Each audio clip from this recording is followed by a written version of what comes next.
So on average, office workers receive at least 200 messages a day and spend about 2.5 hours reading and replying to emails. That's a quote from Forbes. Josh, you are the author of this book, The 100 Myths of Entrepreneurship versus Chainsaws. And these are the 100 myths that you've seen dealing with the thousands of business owners, the mistakes that they make, and that's why they end up in the 96% rather than 4%. Josh, let's talk about this. If I'm a business owner and I'm just getting started, do I need to set up emails for everyone? What is the best way to run a business like that? It's like this main myth where you look at big businesses, yes, and they might have hundreds of people working out of one inbox. Yes. And a small business thinks that every single person needs their own email, right? It creates a whole host of problems, right? We just talked about, 2+ hours, yeah, right?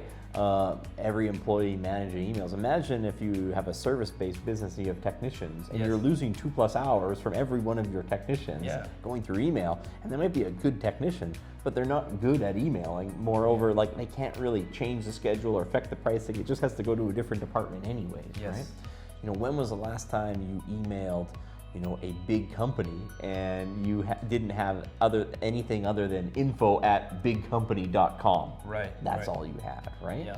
And so you need to think about emails not in terms of every employee has an email. Yeah. It's that different departments have an email. Different functions of the business have an email, right? And if you can get to the same place, you got to be careful though, because if you have 10 people and you have 10 different functions, that's broken too, right? Yes. You can do a lot of work with just info@company.com, right? Correct. And you think about it's one person's job Yeah, to check email, right? yes, There might be one person who's spending 2 hours a day. Maybe the one person spending 8 hours a day, right? right.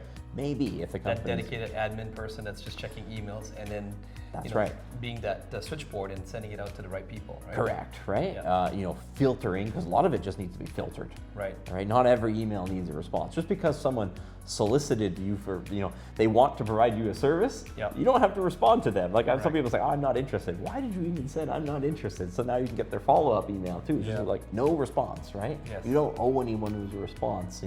If you're not paying them for a service and they're not paying you for a service, it's Yeah. like, if they're not some sort of, governing body or something like that, it's like you don't owe them a response. Right. Right? So a lot of it just needs to be filtered. And we did talk about also in a previous video about tech stack and people getting CRMs and accounting softwares and stuff. It's no different. Setting up emails for employees is probably not the most important thing for a business, right? That's right. Just get a general catch-all email first, and that way you also have maybe 2 or 3 eyes watching that email, Yeah. so that no emails get missed.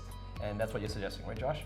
Correct. So the people that you're trying to insulate from Yes. email is your highest level people. Right. It's not the other way. Most people have it backwards. The manager's answering all the emails, right? Yes. And then the employees, they have their own email. They're probably not checking it anyways, Right. right? The frontline employees. Yeah. So you should be insulating the highest level people from email, Such right? as like the CEO. The CEO. That's Yeah. the first person, He right? should not have any email. The first email that you should set up is Yes. Okay. info@yourcompany.com. And if Right. you're a one-man employee, like, that's it, because your next, one of your next hires is Yes. probably going to be an admin assistant, Yes. and they're going to answer that email at this Makes point, sense, yeah. not to you, right? Yeah, and people come and go too. So if you have an email that's just info at, even if it's staff turnover, which it always happens, and we do have Yeah. other videos that talk about that, you don't have to keep changing new emails and Yeah. having emails being lost and so forth, right? That's right.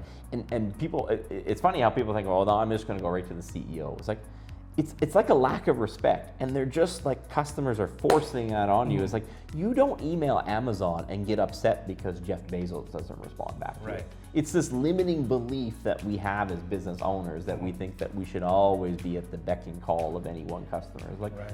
nobody hires you. They hire your business, okay? So when they pay you, they're paying your business. Your business owes them a response. You don't owe them a response, right? And some customers look at that and they will be upset about it. It's like, Yeah. this is why 96% of the businesses fail, is because they think that they owe them individually. They didn't hire you. Yeah. They won't buy your groceries next month, and they won't pay your mortgage next month if something goes wrong. Yeah. You don't owe them a response. Your business owes them a response, Makes right? sense, yeah. And so it's not just and it's a lack of respect from some customers, and you'll Yep. see that hey, if the business is giving that person a response, right? Yep. And good customers will deal with that. Bad customers will say that I'm only going to deal with you, right? I'm sorry, you can't scale businesses based on customers like that, right? Your goal should be to replace customers like that, not appease them. Yes. Okay. And then it's not only that, it tramples on your employees too, because it's you telling your employees like, I'm the only one smart enough in this company to respond to that email. Right. You're just a lowly, staff member, right? Whereas the other way around, you're actually empowering them and saying, hey, I trust you to handle those emails. Correct. And they won't do it perfectly. They won't do it the same as you all the time, right? But over time, that becomes much more scalable, right? Right. You figure out that, for every 10 emails that you get, 4 of them are on this subject, 3 of them are on this subject, and 2 of them are on this subject, right? Yep. And then 1 is something completely different, right? Yes. And maybe that gets escalated to management, right? Right. But we should really think about it's info@company.com. Yes. That's the first email that you should set up, Yep. right? If you can go back in time, you don't even want to set up your name as CEO at whatever, because your time is way too valuable for checking emails. Right. We know that every time you switch tasks, it's 23 minutes to reach your peak level of intellectual performance, right? You can't be the one getting interrupted with emails and deciding, is this important or not? Someone else needs to do that for you very early on in the business, right? Getting to that first, administrative assistant, it's almost always before 5 employees that someone else can do that for you, right? But it's hard because you have to make the understanding is like, you didn't take a job.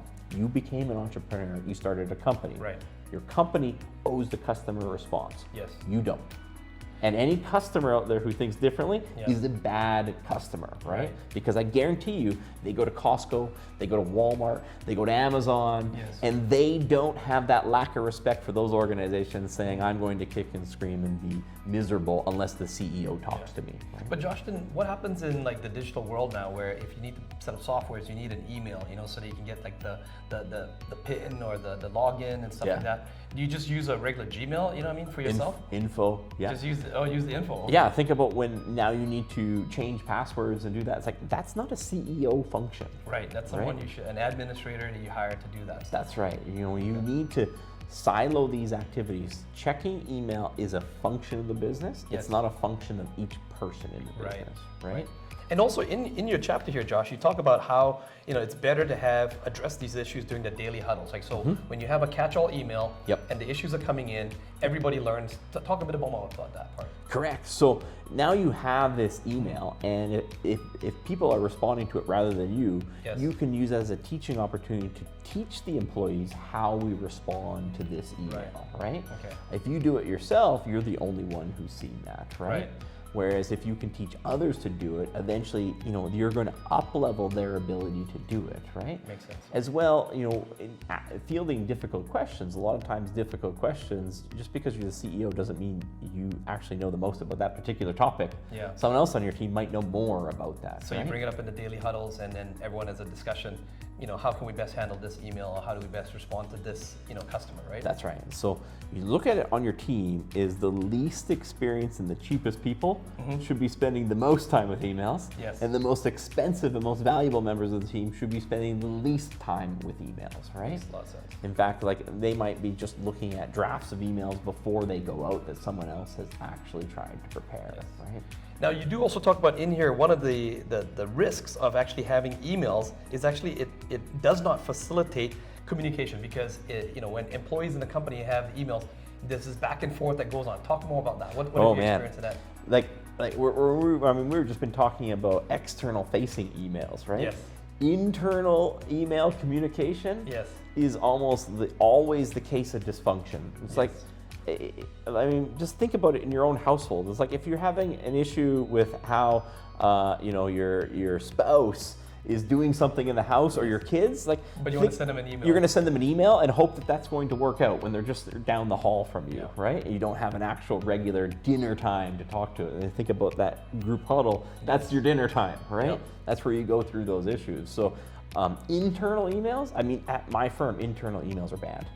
We don't do internal emails, right? That is something where someone will come and tap you on the shoulder. It's like, we don't do that here. Right. We don't send and get up, walk over, look at that person, and talk about how we're going to do it, right? Or we're going to have this meeting. internal emails are almost always dysfunctional, right? Right. And most companies could completely get rid of them altogether, right? That they don't have regular time for regular communication, regular touch points, or they just have mindless back and forth emails, right? Yes. And so, Big long threads. yeah, I mean, 2 hours, every employee, 2 hours. You know, it's a quarter of the workday minimum that employees are spending on this. The productivity that's possible once you silo your emails into functions, once you get rid of internal emails that can be dealt with by regular group huddles, right? It's you know, right there, you can have your productivity go up by 25%, like instantaneously, and then the ability to manage it too. Right. It's very, very difficult if every employee in an organization has access to email. So if one person stops responding to email, it's very difficult to uncover that when you got 10 or 20, like who is going into every employee's email to check that, right? What if they're consistently telling the wrong information? As opposed to if you have a group email, you can see all the incoming, you can see all of the outgoing, and a manager can supervise and coach that. Right, okay. So Josh, what are some of the action items? Because in these videos, we always, you know, give the business owners action steps. Right now, if I'm just getting started in my company, before I set up any emails, don't go to G Suite and stuff like that, because also that adds cost, right? What should they do? So first email is always info@company.com. Right. You know, if you got a really small team, that's all you need is one, right? Think long and hard about doing about a second function. If you got less than 5 employees, you don't need a second function. Info is all you need, right? Maybe support, no, not even? Maybe if you got 10, right?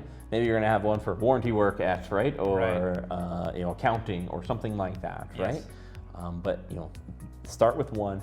Be very subjective. You want far less emails than people, right? You want to make sure that the cheaper staff are spending more time with emails than the expensive staff.